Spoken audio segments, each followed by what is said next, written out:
Good morning, सुप्रभात, केम छो, सलाम। उम्मीद है आप सब लोग बेहतर होंगे, अपना ध्यान रख रहे होंगे। एक बात बताऊं मैं कि कोई भी दुनिया में कुछ भी आप अचीव करने की जब कोशिश करते हैं ना, और आपको लगता है कि सफ़र लंबा है, पता नहीं मैं कर पाऊंगा नहीं कर पाऊंगा, इतने देर तक मैं चल पाऊंगा ना चल पाऊंगा, एक बोरियत की जो फीलिंग आती है ना, तो याद रखना वो बोरियत की फीलिंग इसलिए आती है क्योंकि आप अपनी मंजिल से, अपने लक्ष्य से, अपने गोल से उतना प्यार नहीं करते हैं आप। ठीक है। कई बार क्या होता है कि हम दूसरों के प्रभाव में आकर जो है वो डिसीजन ले लेते हैं हम। ठीक है, कि दूसरे जो है वो ये कर रहे हैं तो हम भी जो है वो वही करें हम। ठीक है। कई बार हम समझ नहीं पाते हैं कि हमारी मंजिल क्या है। ठीक है। बस हमारे पास कोई विकल्प नहीं होता है, इसलिए हम एक विकल्प को पकड़कर आगे चल रहे होते हैं, क्योंकि हमको कुछ और दूसरा आता नहीं है। हम दूसरा और करेंगे तो क्या करेंगे, ये सोच के हम जो है वो एक चीज़ के पीछे पड़ जाते हैं। लेकिन सच तो ये है कि कोई भी मंजिल जो है वो इस बात से आपको नहीं मिलेगी कि आपके पास चूंकि दूसरा ऑप्शन नहीं था इसलिए आपने इसको चुन लिया। नहीं, मंजिल आपको तब मिलेगी जब आपके पास जो ऑप्शन है वो आपकी पहली चॉइस है और वही आपका पहला प्यार है। ठीक है। जब तक आपको वो जो आपकी मंजिल है ना, आपकी आंखों से नींद को उड़ा नहीं देगी, दिन और रात आपको बेचैन नहीं कर देगी ना, तब तक वो मंजिल नहीं मिलेगी। मेरे पास एक बच्ची आई जो कल की बात है, उसने अपना बीटेक पूरा किया। उसने और बीटेक के बाद अब उसको जॉब भी किया, अब उसको मेडिकल की तैयारी करनी है।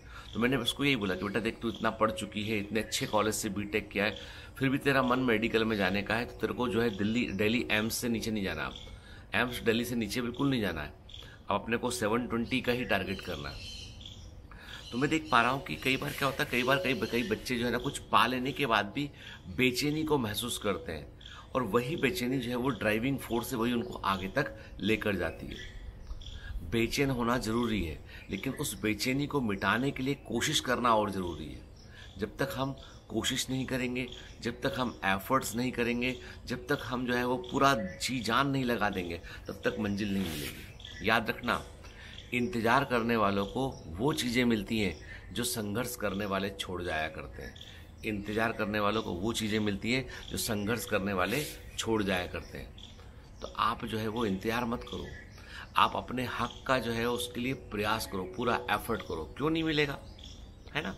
लेकिन मैं हमेशा कहता हूँ, यदि मुझे किसी बच्चे को बोलना पड़ता है कि बेटा पढ़ लो, फोकस कर लो, ठीक है, तो वैसे करोगे तो कैसे हो चलेगा, पढ़ने पर फोकस करो, तो ये शर्म की बात मेरे लिए भी है, उस बच्चे के लिए भी। क्योंकि जब आपकी मंजिल, आपकी खुद की मंजिल, खुद की इच्छा होती है ना, तो कोई दूसरा आदमी उसको लेके बोल नहीं सकता कुछ। ठीक है ना। क्योंकि कारण ये कि मैं आपको क्यों बोलूँ कि आप पढ़ लो, आपको स्वयं अपने आप को बोलना है कि मुझे पढ़ना है सर, मुझे गाइड कीजिए। ठीक है ना। यदि धक्का कितना भी मारोगे ना, तो एक लेवल तक आप जो है सेल्फ मोटिवेटेड व्यक्ति है उसकी बराबरी नहीं कर पाओगे। ठीक है। तो मैं ये नहीं बोलता हूँ कि मोटिवेशन नहीं चाहिए हमको, मुझे चाहिए मोटिवेशन, लेकिन मोटिवेशन के साथ में कंसिस्टेंसी चाहिए, हमें लगातार कोशिश करने की क्षमता चाहिए हमको। ठीक है ना।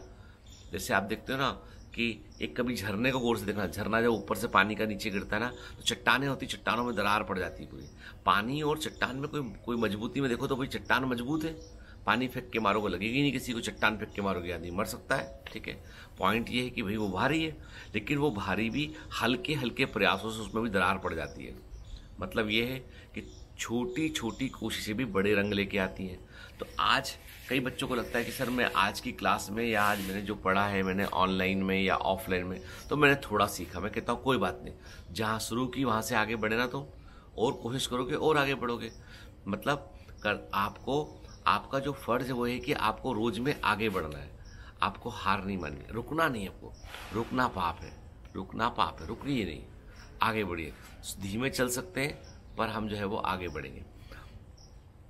फिर मैंने एक बात और देखी, कई बच्चों की फीस जो है उनके भाई बहन भर रहे हैं, बड़ी बहन बड़ा भाई भर रहा है, और मैं कभी देखता ना उनकी आंखों में छोटे भाई बहन निकल जाएं, उसके लिए चमक और जो उनके उसका उत्साह है ना, वो देख के मुझे लगता है कि आज भी राम जैसे भाई हैं, आज भी राम लक्ष्मण जैसे भाई प्रेजेंट हैं, आज भी ऐसी बहनें प्रेजेंट है जो राम लक्ष्मण के समान है। ठीक है।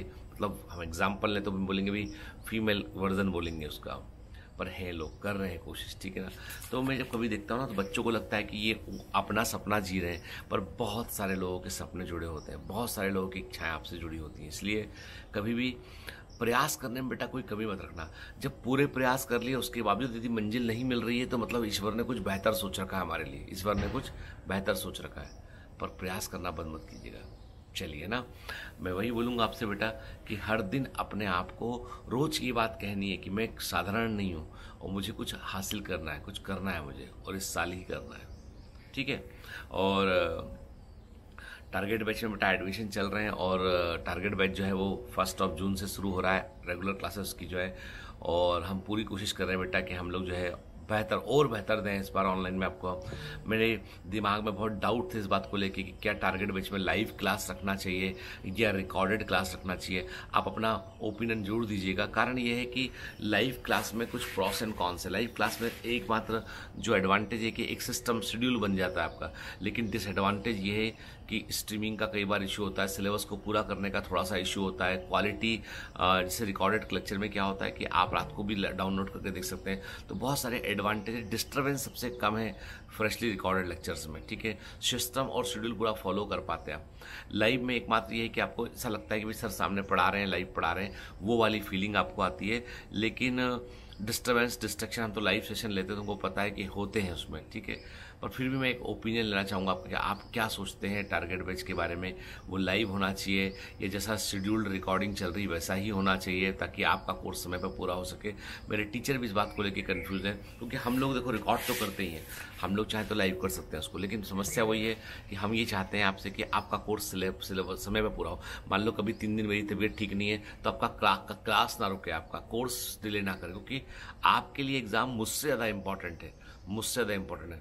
मैं तो रिकॉर्डेड में यही एडवांटेज होता है कि आपका शेड्यूल कभी बिगड़ता नहीं है, टाइम पे शुरू टाइम पे खत्म। आपको सिर्फ अपने सेल्फ डिसिप्लिन से वो शेड्यूल फॉलो करना होता है, और ट्रेनिंग शेड्यूल्स होते हैं पूरे के पूरे, ठीक है ना। और सोचा यही कि इस बार चैप्टर खत्म होने के बाद हम लोग लाइव सेशन में आपको एमसीक्यू लगवाएंगे, ठीक है। अब हमारे यहाँ पे कुछ टीचर का बोलना ये है कि सर अपन लाइव जाते हैं, पर मैं थोड़ा सा रिलेक्टेंट इसको लेके, क्योंकि मुझे मालूम है कि वेदर कंडीशंस ऐसी हैं, कभी आप तबीयत ठीक ना हो। मेरे तबीयत ठीक ना होने से आपका काम नहीं रुकना चाहिए। मेरा उद्देश्य ये कि मेरे बच्चे का जो है उसका एग्ज़ाम टाइम पे होता तो वो एग्ज़ाम में दिक्कत नहीं होना चाहिए। तो मुझे बताइएगा ज़रूर, थोड़ा सा मैं इसको लेके कन्फ्यूज़ हूँ। और मैं यही चाहूँगा बेटा कि मुझे तकरीबन मेरे पास अभी 89 बच्चे हो गए जिनकी MBBS की फ़ीस हमें जो है वो भरनी है हमको। तो हम लोगों के पास जो सरप्लस फंड है हम पूरा वहीं यूज़ करते हैं। तो मैं चाहूँगा कि आप थोड़ा सा जो है वो बच्चों को, और बच्चे जो जुड़ना चाहते हैं बायोमेंटर से, उनको उसके बारे में बताएं आप, ताकि बच्चे जुड़ सके और हमें व्यर्थ का पैसा विज्ञापन पे खर्च ना करना पड़े। चलिए, have a great day, all the best, bye bye.